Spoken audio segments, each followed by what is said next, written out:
Aloha!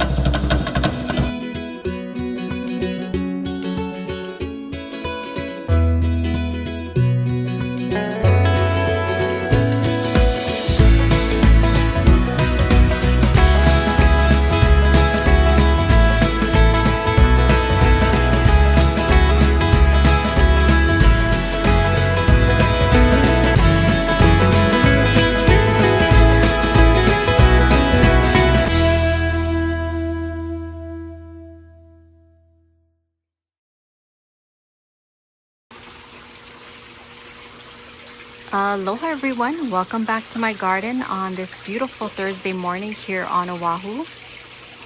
As you can see, it is a very breezy day. It is a great time to be in my garden because it has been so hot here. Look at how breezy it is.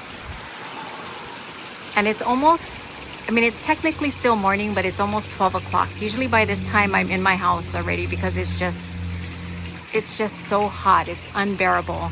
The temperature has been pretty much in the mid 80s every day, but it feels hotter, like in the 90s. So right now I'm taking advantage of this nice breeze and I'm gonna do a quick video for you guys. Anyways, for those of you who are tuning into my channel for the first time, mahalo for stopping by. My name is Kelly and I am an orchid lover from Hawaii. So today's video is just gonna be a garden update. I did one not that long ago, but I'm gonna do another one because the Mililani Orchid Society is having their plant sale and craft fair in 2 days. This Saturday, the 18th, I believe the time is 8 a.m. to 2 p.m. It's gonna be at Mililani Mauka Elementary School, and I am gonna be a vendor. And as I mentioned in my last garden video, I'm going to be selling these baskets. I actually had somebody contact me and they already ordered 8 of these 8-inch baskets. This is the 8-inch right here. So that means I only have 7 of the 8-inch available and I believe 8 of the 10-inch. So if you guys are interested, come on down to the craft fair. If you can't make it, you can always contact me either on Instagram or on my YouTube channel. And I'm pretty sure I will be able to ship these out. I don't know how much it'll cost to ship because I've never shipped them. But if anybody is interested in ordering, I can find out that information for you.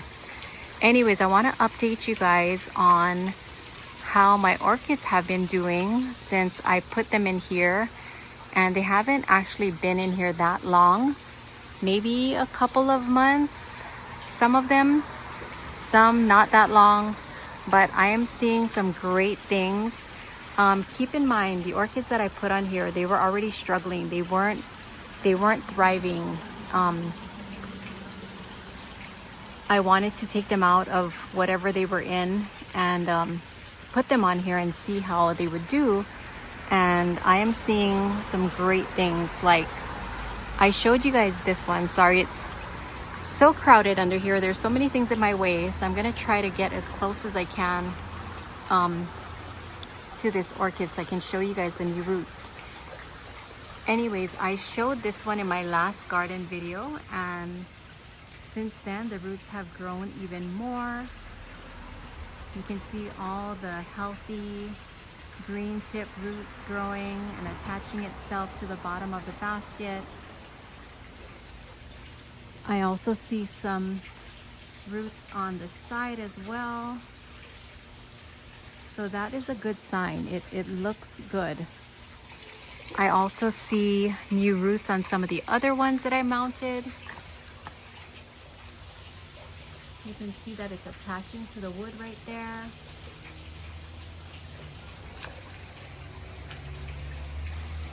And here's another one.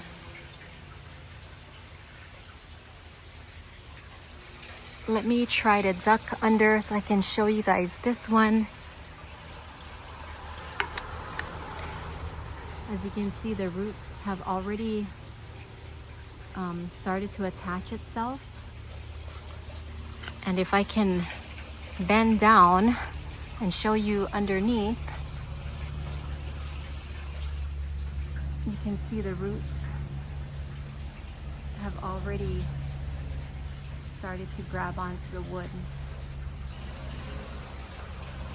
Okay, let me see if I can get back up, guys. Not as young as I used to be. Okay. That was not easy. Anyways, that is the update on the baskets. Like I said, I just wanted to show you guys how I'm growing some of my orchids. And again, these are orchids that have been struggling, not doing well. But if you put on an orchid that is in active growth, that is healthy, can you imagine what it would look like on one of these mounts? I'm sure it would be amazing. And if you guys didn't watch my last garden video, I explained in that video why I like the shallow baskets. So just in case you guys didn't watch that video, I'm gonna remind you as to the reason why I designed my basket this way and why I prefer to grow it this way. And I have an example right over there. So let me take you guys to my protection area. So here is one of my oldest cattleyas. As you can see, this basket has been cut. The slats have been cut because when the new growth comes out or emerges, sometimes they get stuck. In fact, I was trying to free one that was stuck under the wood and it broke, which was so devastating. Anytime I get new growth, I want it to be able to grow and mature and give me more flowers, right? That's what we grow our orchids for. But it got stuck under the wood, and I was trying to save the basket. So I tried to, because it was still kind of bendable, or so I thought the cane was still, pliable. I tried to pull it out and it broke. So I rather save my orchid than save the basket. So I decided to go ahead and cut the basket. But of course, I don't want to have to keep cutting my baskets. And because I like to grow my orchids in this manner where it's not in like a lot of bark, like this one is in some lava rock and charcoal, but I've been starting to put very minimal amount of media around my orchids. You can always add moss if you want to. I mean, you can add whatever you want, but my preference is to grow them with minimal media as possible because I like to water. I pretty much water every day, and I grow my orchids outdoors. It's just my environment works for the way that I want to grow my orchids. So anyways, that is the reason why I like the shallow baskets opposed to these deeper baskets. Another thing that I wanted to talk to you guys about, since I am showing you this orchid right here. This sheath, as you can see, it is dried, it is brown, and it was like this for a very long time. And my curiosity got the best of me, and before the spike emerged, I split the sheath open because I was thinking, I wonder if the not the cane, I wonder if the spike is still alive, because it was taking such a long time to mature. And I thought maybe it turned brown, maybe it wasn't growing anymore, and I wasn't sure if you could open the sheath, but I did it anyway because, like I said, my curiosity got the best of me. And to my delight, the spike in there was still green. So I was super excited, but then at the same time I was worried, thinking, I wonder if it's gonna get damaged now or not develop because I had gripped the sheath open. But as you can see, it is doing fine. I used to have this orchid hanging in the back of my doghouse, But because I didn't want to risk anything eating it, because I've been having so much damage with my spikes and so much loss, that I decided to put it in here just to be safe. But one thing, when you move an orchid that is in spike from one spot to the next, the spike will start to grow in a different direction because they always grow towards the sun. I put a stake on mine just in case, because I didn't want to have my my spike snap because there's so many buds on here. Because this orchid right here, which I will show you a little closer a little bit later, it had a lot of buds as well. And one morning I came outside and the spike had bent. It was like, I thought it had snapped completely, so I wasn't sure it was gonna actually even bloom for me, but thankfully it did. So anyways, I put the spike on here, but I noticed, I mean not the spike, I put the stake on here, but I noticed that the spike is now kind of going to the right. It's not growing straight up like it was, which is okay. I rather move it and have it protected than worry about the direction of the spike. But just keep that in mind. If you guys move your orchid when the spike is developing, it will probably affect the direction in which the spike grows.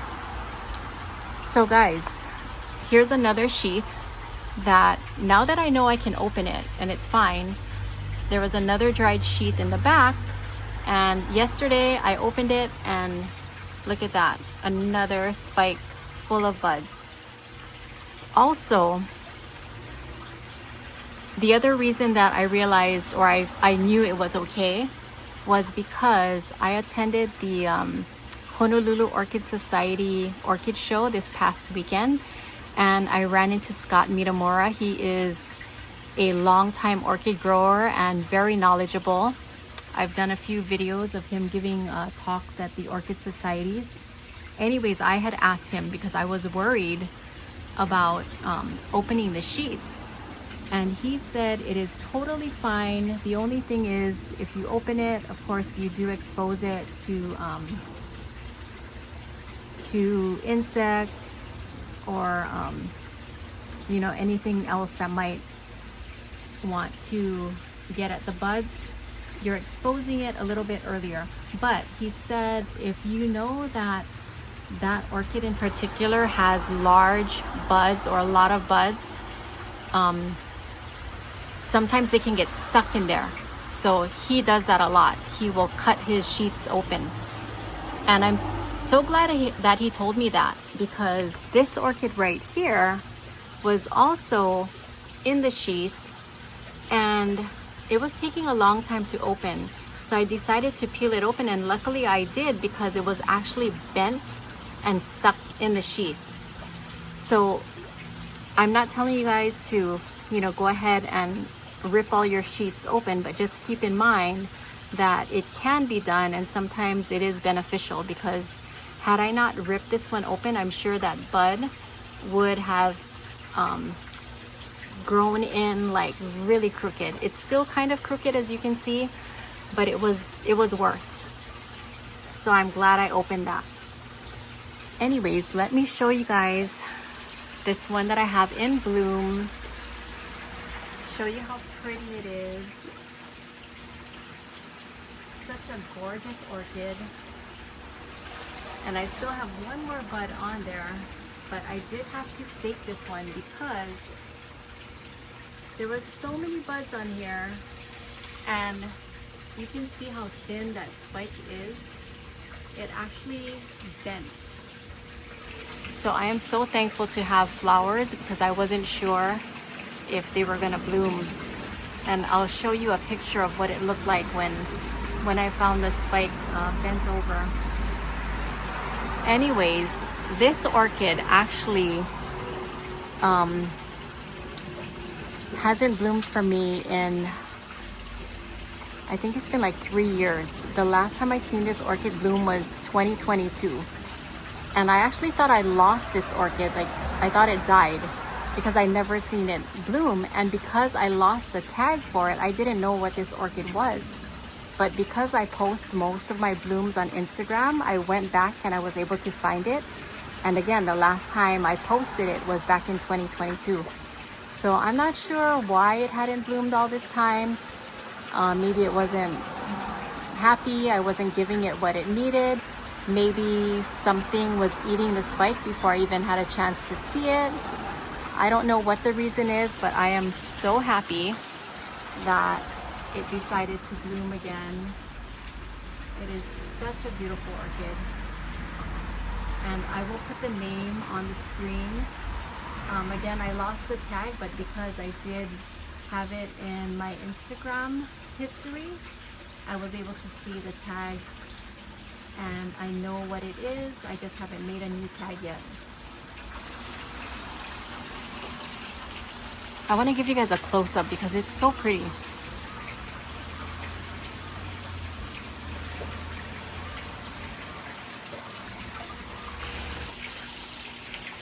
So I don't think I showed you guys this dendrobium in my last video. Beautiful purple.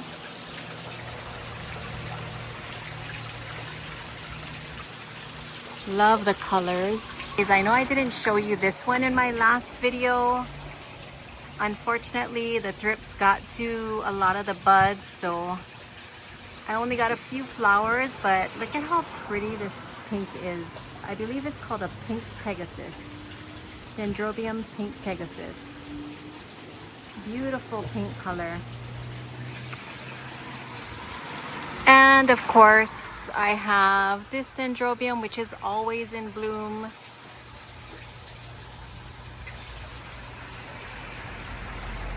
Super pretty. Other than that, I don't really think I have too many orchids in bloom right now. As you guys know, I did lose a lot of my spikes. So I don't really have too many orchids to show or too many flowers to show. That's why it's gonna be a pretty quick video. As far as my new shade area, we haven't finished it yet. I actually ran out of shade cloth, full size pieces. So I don't think I want to spend money to purchase another roll because it's pretty pricey now. I'm probably just gonna do like patchwork with the pieces that I have left because it's gonna go over the doghouse anyway, and the only area that I'm gonna be hanging orchids is gonna be on this end section. So I'm okay with doing like patchwork as far as the shade cloth goes. I've been doing a lot of cleanup, trying to organize.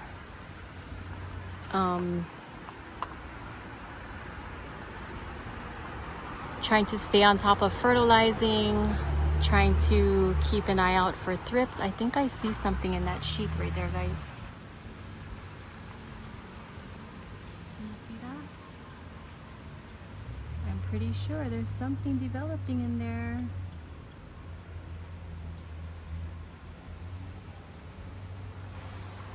I don't know what that orchid is because it doesn't have a tag. A lot of my orchids don't have tags because they end up getting lost, or I don't know. I just have so many, it's hard to keep track. Anyways, I'm gonna show you guys this one more time. It's been in bloom for a while. Such a beautiful flower. I should actually keep this one under my gazebo so I can see it all the time instead of having it hiding back here. Let me take this with me because it is such a beautiful flower. Even though it's been open for a while, it still looks pretty.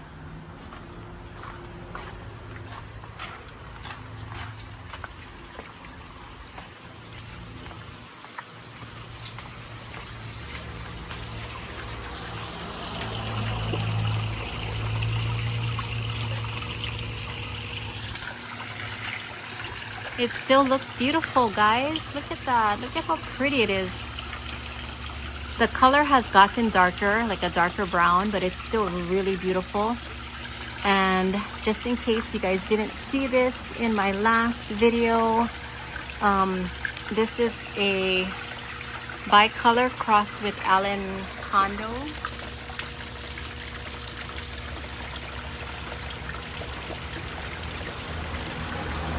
And I got this like 3 years ago from Ben Oliveros when he came down to Oahu, because he was the speaker at one of the Orchid societies. And I didn't know which one to buy, but he recommended this one. And I'm so glad he did, because I don't have anything like this in my collection. This is the only one that I have this color, and I absolutely love it. What else was I gonna tell you guys? Oh yeah, the Eva Orchid Society is gonna be having their silent auction coming up at the ending of this month. Hi, Diamond. My doggy is over here, guys. It is open to the public. It's gonna be held at Eva Elementary School cafeteria. I'll put the information on the screen, just in case you guys are interested in attending. Other than that, we don't have any more orchid shows for the rest of this year. Last weekend was the last one for 2025. What else? I think that's it. I think that is all of the announcements that I have to make. Hopefully I'll see you guys this Saturday at the plant sale and craft fair. One more thing before I go. If you would like to learn how to be a better orchid grower, or just connect with other people who share your passion for orchids, I highly recommend joining an orchid society. You can always look online to see what societies are close to where you live. For those of you who are here on Oahu, we do have several orchid societies. You have the Mililani and Kunia, which are the two clubs that I belong to. You also have the Windward, Eva, Honolulu, and Aiea. So most of them have either websites or Instagram pages or Facebook. So you can always look for their information online. And I believe every club meets on different days of the month. For instance, Mililani meets on the first Monday, Kunia first Tuesday, and I believe Eva is towards the end of the month. I also think Windward is also closer to the end of the month. I'm not totally sure on the dates. Like I said, you can always look for that information online. So you can either choose a society that's close to where you live, or if you don't mind driving and certain dates don't work for you, you can always look for a society that you're able to attend. Because like I said, the meeting dates are all different days. Anyways, guys, I think that is gonna be it. Hopefully I see you guys on Saturday. Come and say hello if you're able to attend the craft fair. Again, I believe the times are from 8 a.m. to 2 p.m. at Mililani Malka Elementary School. I will catch you in my next video. Remember to always live aloha.